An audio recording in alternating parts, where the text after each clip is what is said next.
सारे लोगों को एआई इंजीनियर बनना है, एजेंटिक एआई में जाना है, बट उनको ये नहीं पता है कि किस तरीके से वो बन सकते हैं, क्या क्या चीजें उनको सीखनी चाहिए, कौन से टूल्स पर ध्यान देना चाहिए, कौन से फ्रेमवर्क सीखने चाहिए। आज हम उसी के बारे में बात करेंगे। अब मैं बात कर रही हूँ एआई इंजीनियर रोल के बारे में पर्टिकुलरली।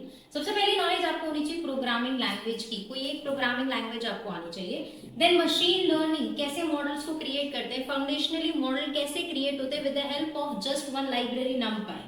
उसके बाद डीप लर्निंग के मॉडल्स क्या होते हैं, मशीन लर्निंग डीप लर्निंग से कैसे डिफरेंट होता है।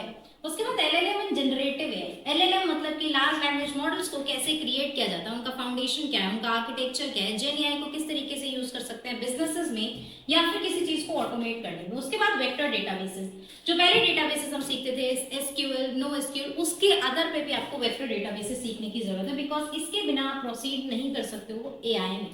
देन डेटा इंजीनियरिंग, आपको ये पता होना चाहिए कि कैसे पाइपलाइंस क्रिएट होती हैं डेटा से रिलेटेड।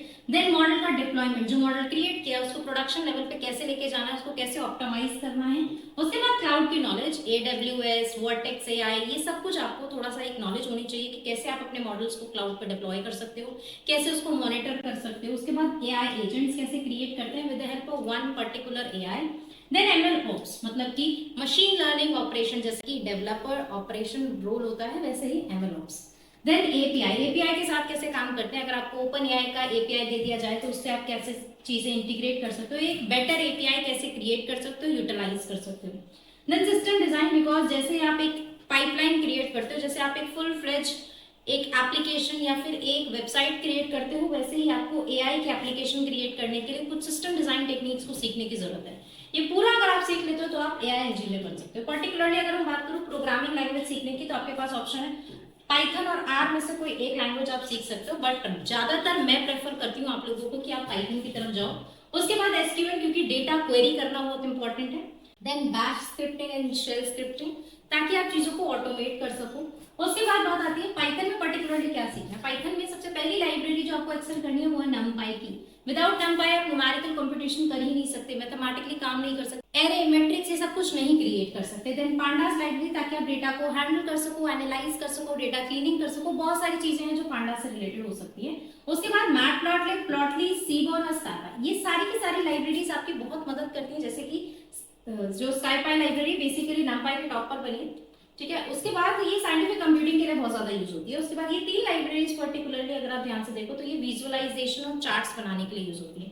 कुछ लाइब्रेरी इंटरैक्टिव चार्ट्स बनाती है, कुछ स्टैटिस्टिकल प्लॉट्स बनाने में हेल्प करती है और कुछ सिंपल विजुअलाइजेशन क्रिएट करने के लिए हेल्प करती हैं।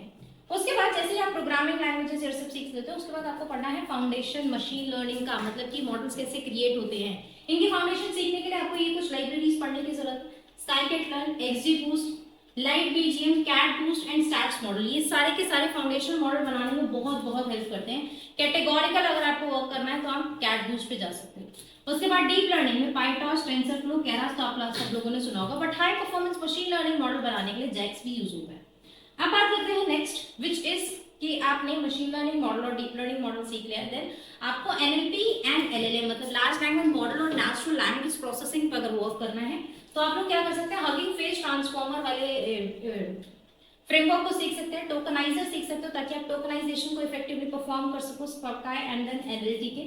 उसके बाद सेंटेंस ट्रांसफॉर्मर्स भी आते हैं। उसके बाद कुछ फाइन ट्यूनिंग की टेक्निक्स, फाइन ट्यूनिंग की टेक्निक्स इसलिए इंपॉर्टेंट होती है क्योंकि कंपनीज चाहती है कि वो जो मॉडल है वो उनके लिए बेटर किस तरीके से वर्क करें। आप उसकी फाइन ट्यूनिंग ऐसे बेस्ट पैरामीटर से करिए जो हमारे बिजनेस के लिए रिलेटेबल है और हमें रिलेटेबल रिस्पॉन्सेज जनरेट करके मिल सके। उसके बाद आपको एलएलएम के फ्रेमवर्क, अगर आप इंटरेस्टेड हैं एलएलएम मतलब एजेंटिक एआई में जाने के लिए, जनरेटिव एआई में जाने के लिए, देन ये फ्रेमवर्क आपकी काफी मदद करेंगे, जैसे कि लैंगचेन, LlamaIndex, DSPy या फिर हेस्टैक या फिर सिमेंटिक कर्नल, ये सारे के सारे एलएलएम के फ्रेमवर्क्स हैं जो अलग अलग पर्पस के लिए यूज होते हैं, तो ये आपको थोड़ा सीखना पड़ेगा। देन एपीआई, जैसा मैंने आपको बोला एपीआई के साथ काम करना आना चाहिए। मान लो आपको कि आपको जीपीटी के साथ काम करना है तो आपको किसके साथ वर्क करना है, आपको ओपन एपीआई के बारे में बात करना है। उसके बाद क्लॉड यूज करना है तो एंथोर पे, जेमिनाई यूज करना है तो गूगल एआई, ऐसे ही मिस्ट्रल एआई, ग्रोक।